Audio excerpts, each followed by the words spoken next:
கண்ணியரின் கனி இதழை கோவை என்பார். கண்ணியரின் கனி இதழை கோவை என்பார். கனிமலலை முழு வடிவை கோவை என்பார். தென்தமிழில் திருக்கோவை நூலொன்று உண்டு, திறமான கவிதொடுத்த கோவை உண்டு. இந்நகரை கோவை என ஏன் அழைத்தார்? இந்நகரை கோவை என ஏன் அழைத்தார்? எழில் கோயம்புத்தூர் என்று ஏன் படைத்தார்?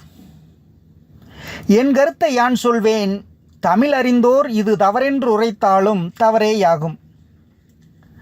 வஞ்சியர்கள் விளையாடும் வஞ்சி நாட்டில் மன்னருக்கு மக்கள் என இருவர் வந்தார்.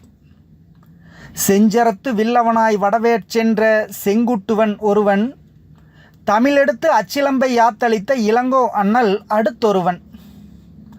இவ்விருவர் குறிப்பும் பார்த்து பிஞ்சுமகன் அரசாவான் என்றுரைத்தான் பேதையொரு வேதாந்தி.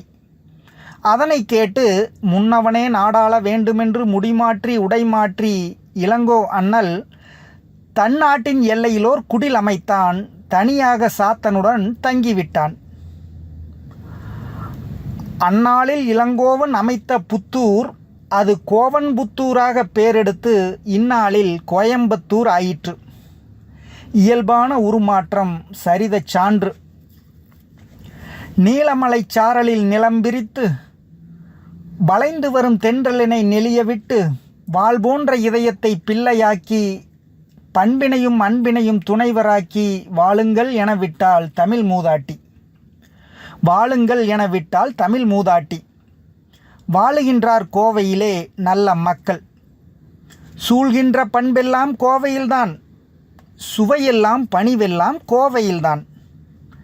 ஏனுங்க, என்னங்க, ஆமாங்க, இருக்குங்க, சரிங்க, பார்க்க வாங்க, வேணுங்களா, வாங்கிட்டு போங்க, மலைப்பழமும் இருக்குங்க, எடுத்துக்கோங்க, தேனுங்க, திருப்பூரு நெய்யுங்க, சுத்தமுங்க, ஏனுங்க, எழுந்தீங்க, உட்காருங்க, சாப்பிடுங்க.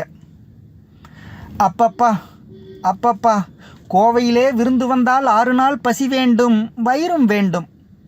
தப்பப்பா கோவைக்கு வரக்கூடாது, சாப்பாட்டினாலே சாகடிப்பார். ஒப்பப்பா இவருக்கு வள்ளல் ஏழ்வர், உயர்வப்பா இவர் நெஞ்சம் ஊற்றின் தேக்கம். கொடுத்தவரை பாடுவது எம்குல வழக்கம், கொடுத்தவரை பாடுவது எம்குல வழக்கம். கொடைக்கெனவே படையெடுத்தார் புலவர் பல்லோர்.